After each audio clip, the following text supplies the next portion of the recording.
Well, hello and welcome back to the Story of Liberty. This is John Bona.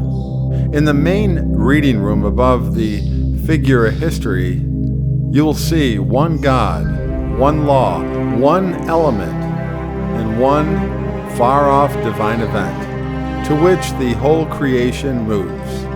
It's the Library of Congress. It's the largest library in the world with more than 500 miles of shelves. Could you imagine that? There's over 23 million catalog books.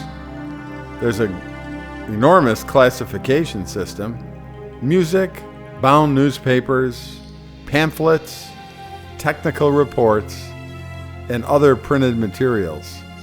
Over 109 million other items in classified and non-classified collections.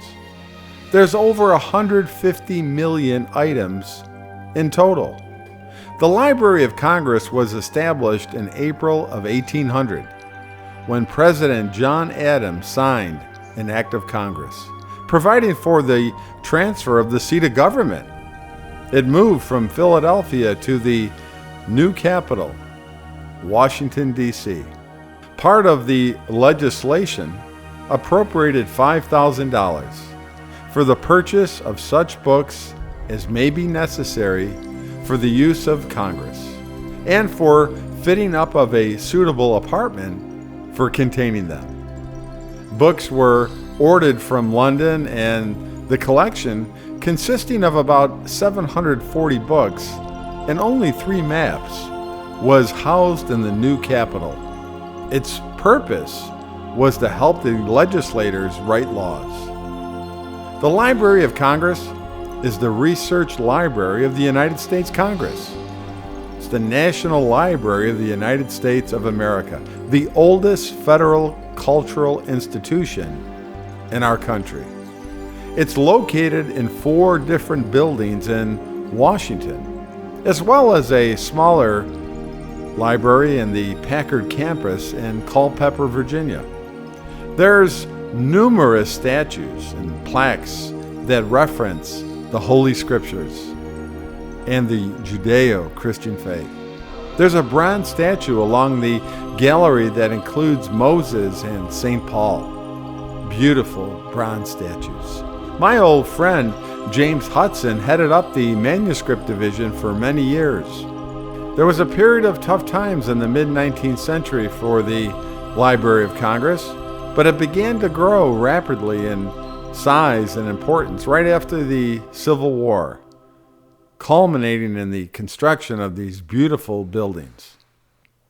During the rapid expansion of the 20th century, the Library of Congress assumed a preeminent role, becoming a library of last resort and expanding its mission for the benefit of scholars and the American people.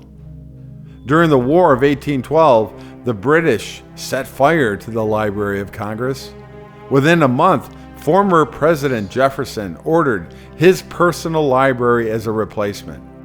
Thomas Jefferson spent 50 years accumulating a wide variety of books, including ones in foreign languages, volumes of philosophy, science, literature, architecture, and other topics not normally viewed as part of a legislative library, such as cookbooks.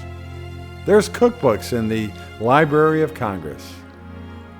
Jefferson was generous, but they appropriated $24,000 to him for the purchase of his almost 6,500 books. Located in the Jefferson Building, the right-hand door has above it 4 figures. You got to see this, depicting peoples who influenced the world through written literature: an Egyptian, a Jew, a Christian, and a Greek. Well, there was another fire, 1851, the largest fire in the library's history.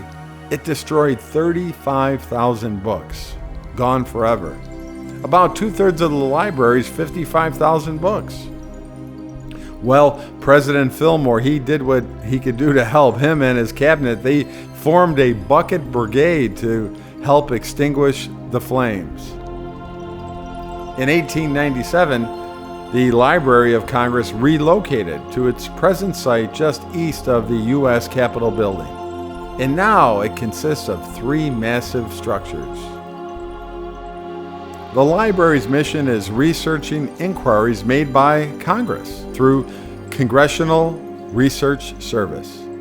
Although it's open to the public, only library employees, members of Congress, Supreme Court justices, and other high-ranking government officials can check out the books. As the National Library, the Library of Congress promotes literacy and American literature through many projects. The Library of Congress Rare Book Division has almost 1,500 Bibles, dating back from the beginning of printing. One of these existing copies includes the original 15th century Gutenberg Bible on vellum. It's awesome. You have to see this. Go to Washington. Take your family. It's worth the trip. There is a painting entitled, too, Corrupt Legislation Leads to Tyranny. This figure representing anarchy is burning the scroll of learning while she tramples on the Bible. Above the figure of religion, you'll see it there in the hallways. It says, "What does the Lord require of thee? But to do justly, and to love mercy, and to walk humbly with thy God." Of course, that's from the Holy Scriptures, the book of Micah 6:8. There's other references there in the book of Psalms, one of my favorite books of the Bible. It says right above the figure of science in the corridor there, it says, "The heavens declare the glory of God, and the firmament showeth his handiwork." Psalms 19:1. Down the hallway a little bit, you'll see the members of Congress reading room, where they go and sit and read there. And on the ceiling it says, "Let there be light." Of course, that was taken right from the book of Genesis, chapter 1, verse 3. Down the corridor, you'll see a beautiful tablet as you walk further. It says, "The light shines in the darkness, and the darkness comprehends not." See, that's right in the book of John, chapter 1, verse 5. So the next time you're visiting our nation's capital, visit the Library of Congress and see these beautiful tablets, these beautiful sculptures, these beautiful figures, which all attest to the Judeo-Christian faith. God bless you. Thank you for joining us for this segment on the Story of Liberty.